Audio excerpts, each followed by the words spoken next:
अस्सलाम वालेकुम। अच्छा, ये इसमें फ़र्स्ट क्वेश्चन है हमारे पास। इसमें हमने दो पार्ट्स हैं जिसमें हमने CDF फाइंड आउट करना है कि वैलिड है या नहीं है, ये प्रूफ करना है। ठीक है, इससे पहले हमारे पास इसकी कुछ नेसेसरी प्रॉपर्टीज़ हैं, यानी किसी भी फंक्शन को CDF प्रूफ करने के लिए उसके अंदर इन चीज़ों का होना ज़रूरी है। फर्स्ट कंडीशन है ये नॉन डिक्रीजिंग हो। नॉन डिक्रीजिंग का मतलब ये है कि हमारे पास ये जो फंक्शन है इसको मतलब इसकी वैल्यू कभी भी प्रीवियस वैल्यू से नेक्स्ट वैल्यू उससे कम नहीं होनी चाहिए, उससे बढ़ते रहना चाहिए इसको। ठीक है, और तो ये नॉन डिक्रीजिंग फंक्शन होगा।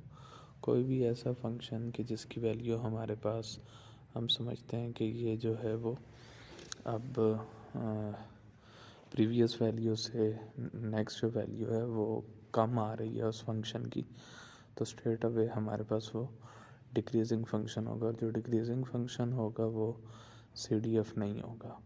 ठीक है, नेक्स्ट प्रॉपर्टी है वो राइट कॉन्टिन्यूस होना चाहिए। एक तो इसमें डिसकॉन्टिन्यूटी नहीं होनी चाहिए, और राइट कॉन्टिन्यूस का मतलब ये है कि ग्रेटर देन ज़ीरो जो है वो उसकी वैल्यूज़ एग्जिस्ट करनी चाहिए, उससे प्रीवियस जो है वो नहीं होनी चाहिए। ठीक है, उससे पीछे भले डिसकॉन्टिन्यूस हो तो वो इतना मैटर नहीं करेगा, लेकिन ग्रेटर देन ज़ीरो जो उसकी वैल्यूज़ हैं वो हमारे पास डिसकॉन्टिन्यूस नहीं होनी चाहिए, बल्कि वो कॉन्टिन्यूटी होनी चाहिए उसमें, और वो इंक्रीजिंग हो। ठीक है, तो ये हो जाएगा हमारे पास second condition which is right continuous. Third condition है limit x approaches to -∞ f of x is equals to zero, यानी for all values which are less than zero f of x की जो वैल्यू है वो हमारे पास zero होनी चाहिए। ठीक है, और जो इसकी अपर लिमिट है अप्रोचेस टू पॉजिटिव इन्फिनिटी, तो हमारे पास ये वैल्यू 1 होनी चाहिए। यानी इसको आसान लफ्ज़ों में समझें तो इस तरह से समझेंगे कि नेगेटिव साइड में कुछ वैल्यूज़ तक तो उसकी कुछ ना कुछ मैग्नीट्यूड होना चाहिए, उससे कोई फ़र्क नहीं पड़ेगा। जैसे जैसे नेगेटिव साइड में वैल्यूज़ और डिक्रीज़ होती चली जाएगी और -∞ तक पहुंचेगी, तो f of x यानी जो फंक्शन है उसकी वैल्यू ज़ीरो हो जानी चाहिए। और इसी तरह से जब हम राइट साइड में x की कुछ जो है लिमिटेड वैल्यूज़ के बाद उस f of x को देखें तो हमारे पास उसकी वैल्यू 1 होनी चाहिए। यानी सबसे जो मिनिमम वैल्यू हो वो ज़ीरो और सबसे मैक्सिमम उसमें 1 होनी चाहिए वैल्यू। ठीक है, यानी x की कुछ वैल्यूज़ के बाद वो फंक्शन आपका बिल्कुल स्टेबल हो जाना चाहिए एट x इक्वल्स टू 1। इसका ए पार्ट है, उसमें हमारे पास फंक्शन की जो डेफिनेशन है वो दी हुई है।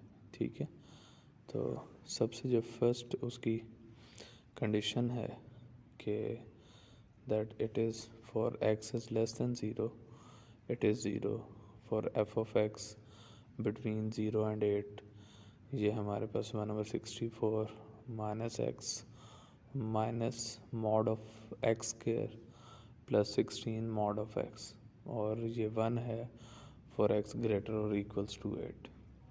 अब हम बारी बारी इसके ऊपर वो CDF की वैलिडिटी चेक करने के लिए बारी बारी सारी प्रॉपर्टीज़ अप्लाई करके चेक करेंगे। सबसे पहले जो प्रॉपर्टी हमने देखी थी that is f of x is non decreasing. तो देखते हैं हम x is less than zero के लिए f of x की वैल्यू ज़ीरो है। ज़ीरो और 8 के बिटवीन f of x की जो वैल्यू है वो इंक्रीज़ हो रही है, और ये वैल्यू चेंज हो रही है फ्रॉम 0 to 0.9 है, और यानी ये वैल्यू इंक्रीज़ होगी। x इक्वल टू ज़ीरो पे ज़ीरो होगी। जैसे जैसे हम x की वैल्यू को इंक्रीज़ करते चले जाएंगे तो हमारे पास ये जो आंसर है ये इंक्रीज़ होता चला जाएगा। यानी पहले हम वो जो सेकंड जो है definition 1/64 negative of mod of x का square plus 16 mod of x. तो हम क्या करेंगे, इसमें पहले एक्स की जगह पे +1 पुट करेंगे, ठीक है। +1 पुट करके फिर उसको कैलकुलेट करके चेक करेंगे कि आंसर हमारे पास क्या आता है। फिर उसके बाद हम इसमें 2 पुट करेंगे, फिर देखेंगे कि आंसर क्या आता है। तो ये इसी तरह से मतलब स्लाइड चेंज आएगा उसमें। और ये maximum for x near to 8 यानी 7.99 के लिए हमारे पास जो मैक्सिमम वैल्यू आएगी ये आएगी 0.99। फिर हमने देखा फॉर x इक्वल्स टू 8 इसकी वैल्यू 1 हो जाएगी, और इससे नेक्स्ट टिल पॉजिटिव इन्फिनिटी वो वैल्यू 1 ही रहेगी। तो ये फंक्शन हमारे पास नॉन डिक्रीजिंग है, ये हमने इसको प्रूव कर लिया, ठीक है। नेक्स्ट उसकी कंडीशन थी हमारे पास ये राइट कॉन्टीन्यूस होना चाहिए।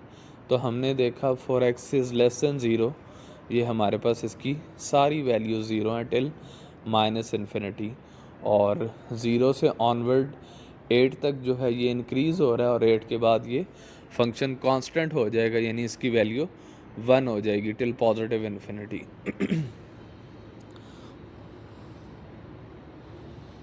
थर्ड कंडीशन थी हमारे पास कि नेगेटिव इन्फिनिटी जब लिमिट पुट करें तो आंसर 0 आना चाहिए। तो यहाँ पे हमारे पास ये f of x for all x which are less than 0, तो ये हमारे पास जो है वो इसका आंसर आ रहा है 0, ठीक है। तो ये लिमिट भी इसमें फुलफ़िल हो रही है, इसकी ये वाली प्रॉपर्टी भी। इसी तरह से हमारे पास जो फोर्थ प्रॉपर्टी है for positive infinity f of x is equals to 1, तो ये भी हमारे पास फुलफ़िल हो रही है। तो इस तरह से ये वाला जो फंक्शन है ये वैलिड CDF है। इसी तरह इसके बी पार्ट की तरफ चलते हैं, तो उसमें भी सेम इसी तरह से हमारे पास इसकी जो है वो लिमिट्स पुट करेंगे, हर एक प्रॉपर्टी को चेक करेंगे। तो प्रॉपर्टी को चेक करने के लिए उसी तरह पहले हम -इन्फिनिटी वाली लिमिट पुट करेंगे। तो -इन्फिनिटी पे हमारे पास f ऑफ x वो 0 है। इसी तरह से फॉर पॉजिटिव इन्फिनिटी वो उसकी वैल्यू 1 है, that is for x is greater और इक्वल्स टू 8 पाई, ठीक है। पाई से ऑनवर्ड एंगल जो भी आप पुट करेंगे टिल पॉजिटिव इन्फिनिटी तो आंसर 1 आएगा, ठीक है। और बिटवीन 0 टू पाई इस फंक्शन की जो वैल्यू है ये चेंज होगी 0 to 0.9999 तक, ठीक है। यानी यहाँ पे हमने जो थीटा की जगह जो एंगल पुट करना है ना, वो 0 से लेकर 3.14 के इन बिटवीन पुट करना है, ठीक है। तो जब वो पुट करेंगे तो डिफरेंट वैल्यूज़ के लिए हमारे पास जो आंसर्स की रेंज आएगी वो आएगी 0 to 0.9999। तो इसी तरह से for x is greater than और इक्वल्स टू पाई, अगेन ये हमारे पास राइट कॉन्टीन्यूअस है, यानी फंक्शन की जो वैल्यूज़ लेस देन 0 हैं तो उस पर हमारे पास ये आंसर भी इसका 0 है, और 0 टू पाई के बिटवीन जो है वो वैल्यू 0.9999 हो रही है, और जो है वो पाई और पाई से ग्रेटर वैल्यू के लिए आंसर 1 आ रहा है, ठीक है। तो इस तरह से हमारे पास ये फंक्शन राइट कॉन्टीन्यूअस भी हुआ।